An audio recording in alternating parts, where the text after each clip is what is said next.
Welcome to the first episode of Entrepreninjas. I'm your host, Prez, and I'd like to thank my special guest, Seth Gregory. How you doing today, sir? How you doing, my man? All right. Thank you for having me. Yes, sir. First and foremost. So here at Entrepreneurs, we are a show where we highlight local entrepreneurs here in Springfield, Illinois.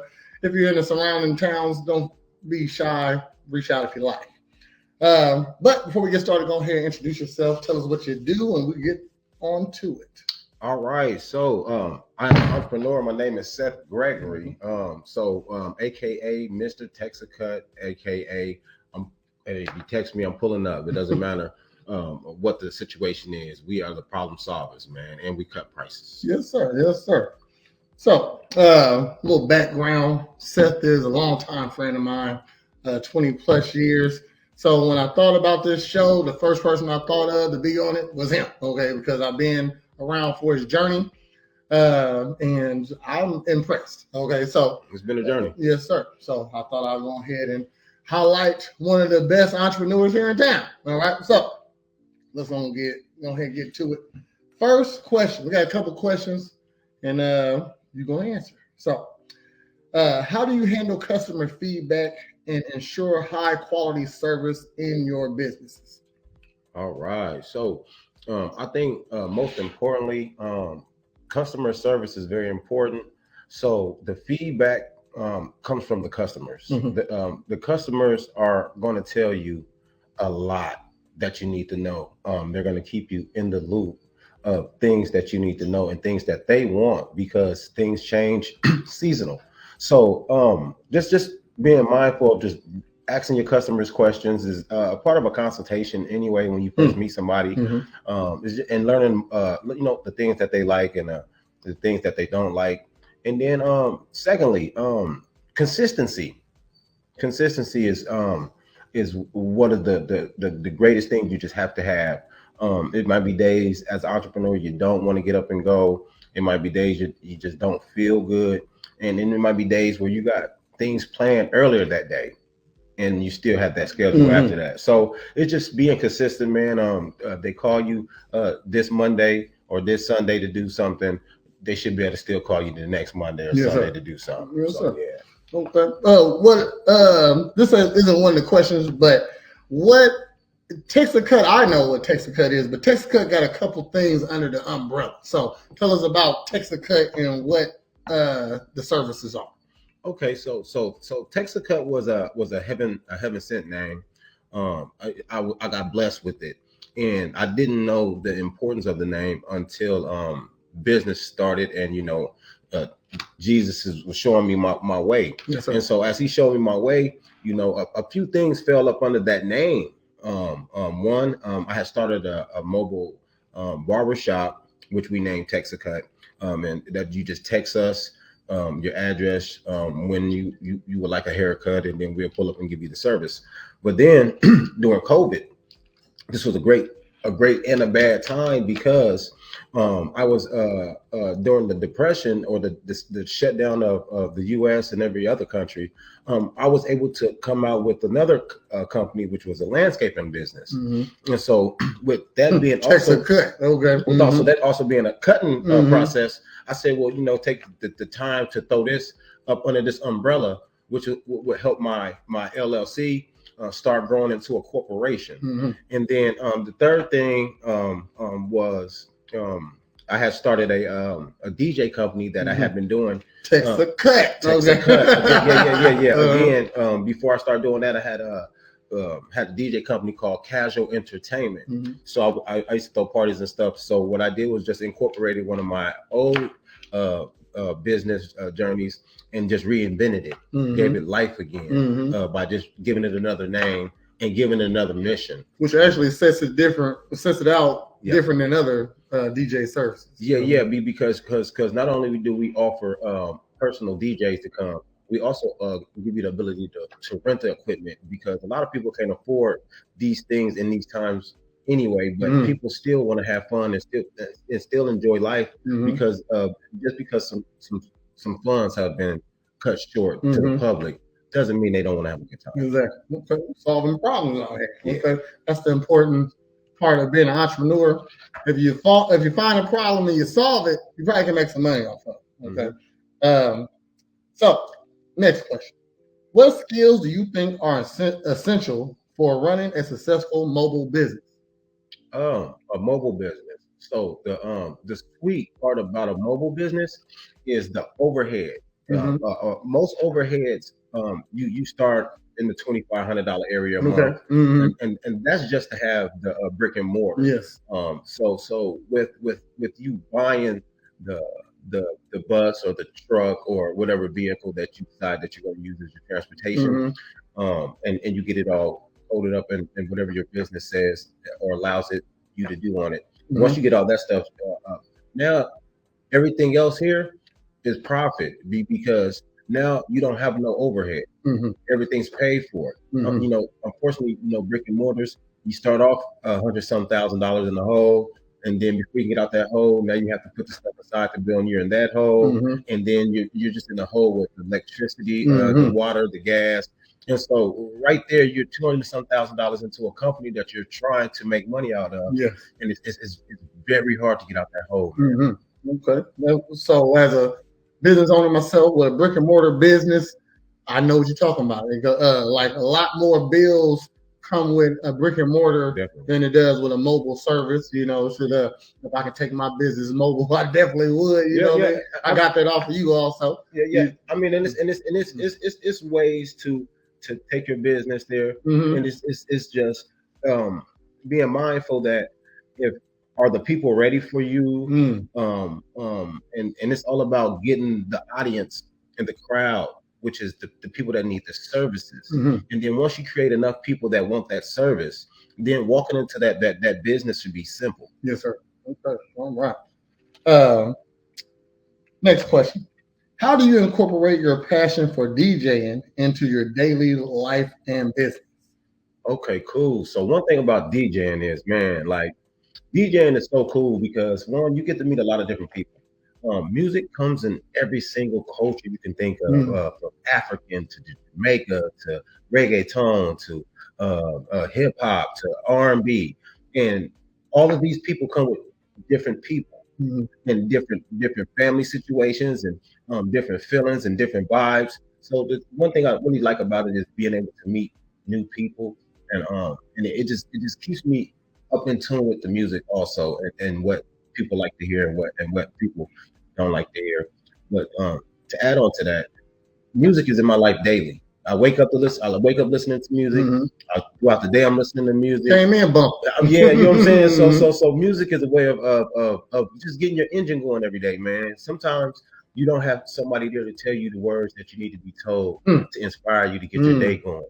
But if you turn some music on and you hear somebody telling you on that song, like, listen, don't let nobody stop you today, man. Wake up and believe in yourself. And even though it's not nobody at that door. If the Bible says, man, if you build it, they'll come. So if you build your business and you believe in your business and you put Jesus first, man, your business is going to be definitely successful. Yes, sir. What's off topic? What's your favorite? Who's your favorite artist at the moment? Who you been bumping mostly lately? So I'm not gonna lie, man. I like Don Tripp, man. Okay. Don Tripp is he's still very down to earth, man. He still knows that it's a grind out here, and social media ain't gonna pay your bills. He's still letting you know that you got to get up off the seat sometimes and off the video games, and just get out here into the real world, man, and put your hands on stuff, man, because this stuff is it's still physical. You know what I'm saying? It's not all on. It ain't all on the screen, man. Go out there and enjoy yourself. Yes, sir. Okay. What are some common misconceptions people have about being an entrepreneur? Man, the biggest thing I think people think is entrepreneur is hard. I think they think that it's hard because they switch the program that they're on, which is they're usually on a 9-to-5 working program. They're usually at their job. They maybe have 2 or 3 tasks that they have to do every single day when they get there, and then they clock out and they go home. As an entrepreneur, it doesn't work that way. But you still get more freedom than the people that work the 9-to-5, because you're able to capture time and then use your time as you need it, versus giving your job 8 hours or 16 hours or 12 hours a day. The most important part of the day. Also. Yeah. And then now you're pushing whatever. Let's say you had some future things that you want to do, and the time cap, you're pushing it back and back and back, and nobody knows how long that time you have until that time capsule closes. And so I figure if you're going to waste time, meaning living life, do what you want to do, and then find a service that you can provide for somebody in the meantime, between time, and the service is helping somebody. Okay. Just changed my mind on that. I was if you would ask me, like my first thing would say it would be if a common misconception is that it's easy. You know what I mean? Shoot, because when you said no, the common misconception is that you said is that it's hard. You know what I mean? I would say a common misconception is that it's easy, but you just changed my mind off of that because yes, it's tough as in you got to do everything yourself. You know what I mean? But realistically, it's easy. Exactly. Realistically, it's easy. So definitely doing something you like to do. Yeah. And then again, servicing people, meeting new people, seeing new places, because it's places that I go to, it's communities that I go to mobily that I would never understand how these people live. I would never understand what they go through. I would never get to see their pets. I would never get to see them ride a bike. I never get to see them play basketball. And when you go to their communities, you get to engage in these things. You get to get off the bus. You get to ride the bikes with the kids. You get to play with the kids. You get to feed the dog. You get to say hi to the grandma that you would have never met the grandma had they were coming to you. No, so coming to them, you get to see the community, man. And there's so many communities that people don't know exist. Yes, sir. Okay. Next question. How do you stay updated with the industry trends and changes in your field? Well, first and foremost, always educate yourself in any field you're in continuously. It's going to change every season. So you got about 4 months before somebody says, hey, we don't like that no more. We're going to try something else. Okay. So just be mindful of the seasons. They have to change. So let's say going back to cutting hair,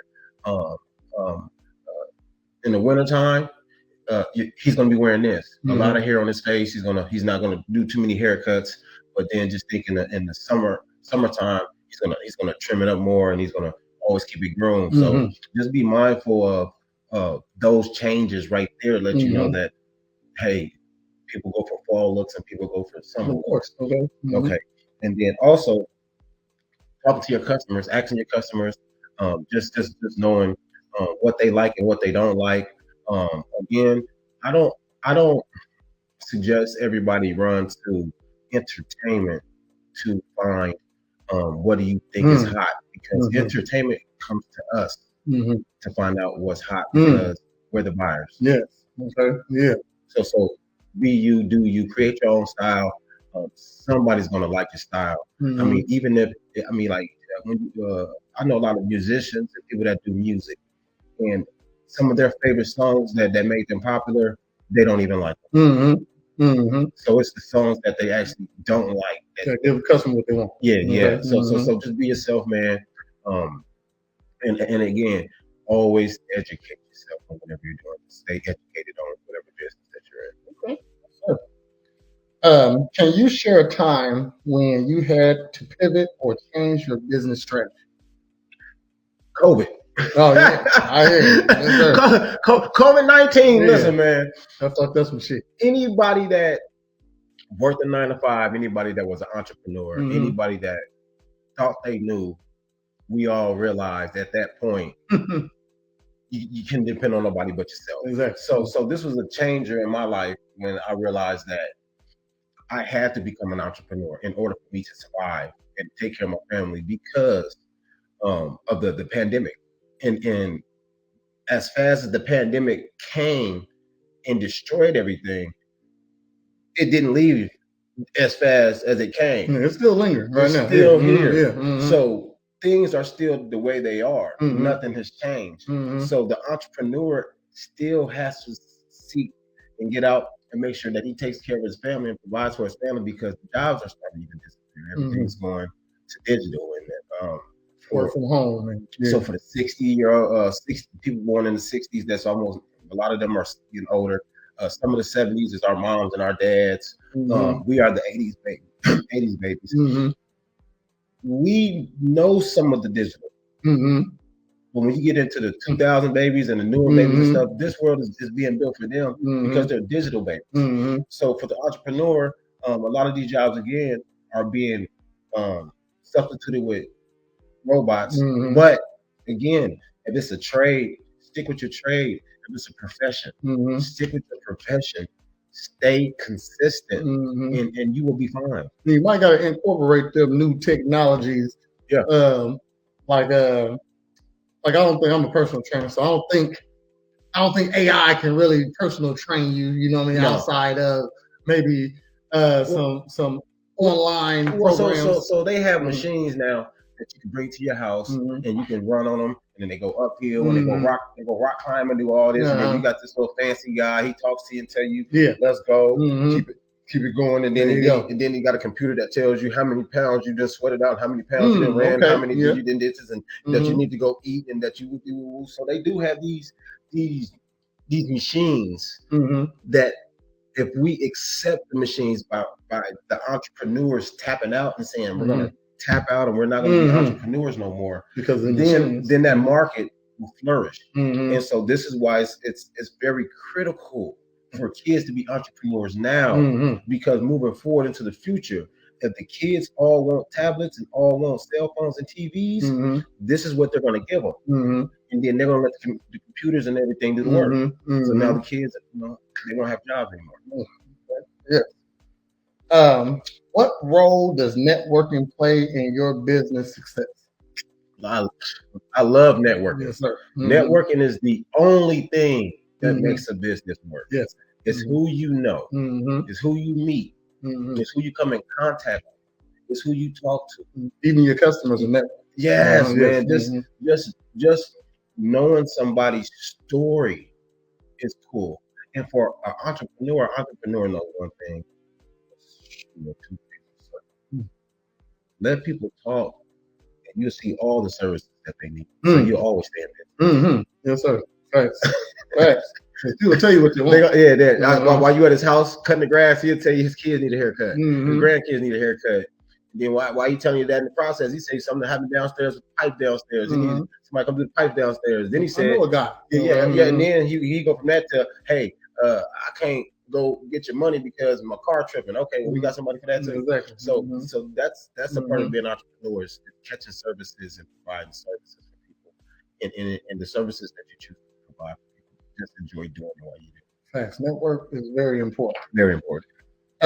How do you teach your children about entrepreneurship and business? Man, I lead by example. Okay. You can tell kids whatever you want to tell kids.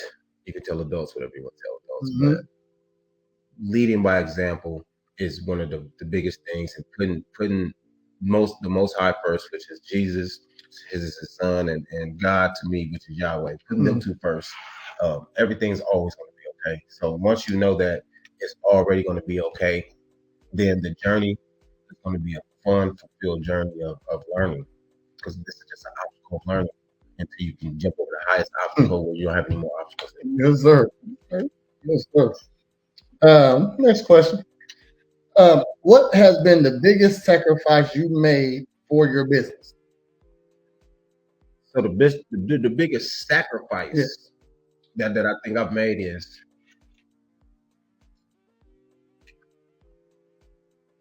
the time that now that I have made it successful, the time that I lost on my way to the success. But I do appreciate it that with the guidance from Jesus, made the journey short.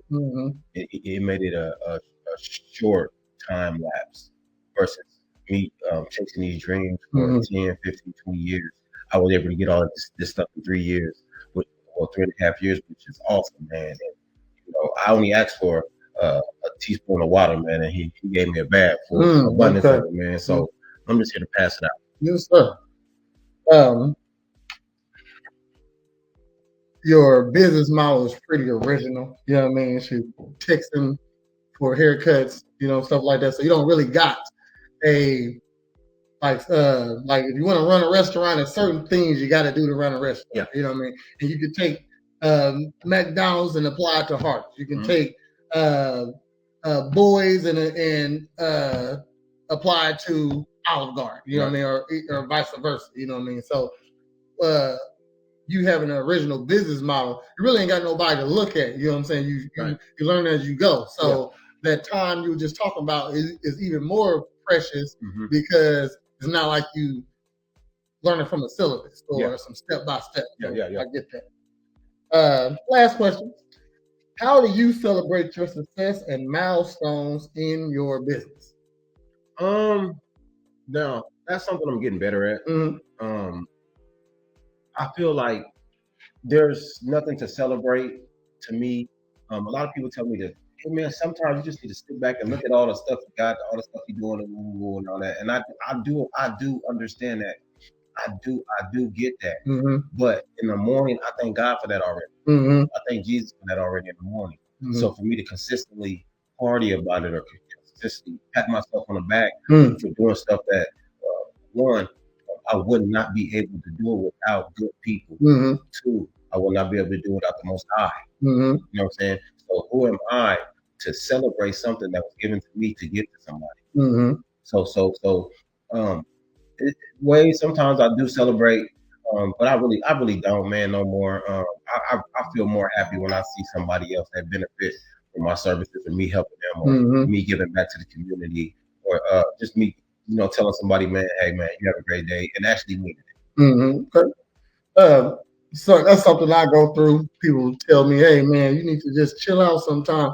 But if I'm chilling, I'm not working. You know what I mean? And it's a time where I can chill. It'll be in the future sometimes, you know what I mean? When I can't go as hard as I'm going now, that's when I would like to chill. You know what I mean? So when I can put in those 12 hours a day, I'm going to do it. You know what I mean? Because I'm pretty sure when I'm 65, I'm not going to want to put in those 12 hours. You know what I mean? So I get that for sure. So before we get out of here, is there anything you want to promote? Anything else you want to say to maybe some words of inspiration, something that you got coming up? How to contact you? Yeah, for sure. You can always reach me at Text A Kut, Facebook. We also have textakut.com. You can reach me on there. The phone number 217-572-0221. Don't forget to text me. You can't call me. It's Text A Kut. A lot of people forget that sometimes when they see the name. They love to not follow directions. Yeah. So y'all can reach me on there. And I'm always in traffic. My life revolves around being in traffic, from lawn care to DJing to barbering to moving equipment to real estate to everything. You guys can just get the number off the side of the vehicles. It's all the same numbers. It's all one name. You can call me and ask for 1,000 things. That's what makes it kind of cool. So I definitely appreciate this platform that Prez has given everybody to just showcase the hard work that they're going through, man, and to show that you can do whatever you want to do. It's just all about having faith and then having the right resources, meaning network, meet Prez, come meet me, go talk to your local church or talk to your local Boys and Girls Club or any of those type of things to try to just to get the information that you need. And then from that point on, man, everything is a race. You just have your little hurdles in it. You're trying to jump them hurdles, man. And you can jump them hurdles. Just believe in yourself. Yes, sir. Okay.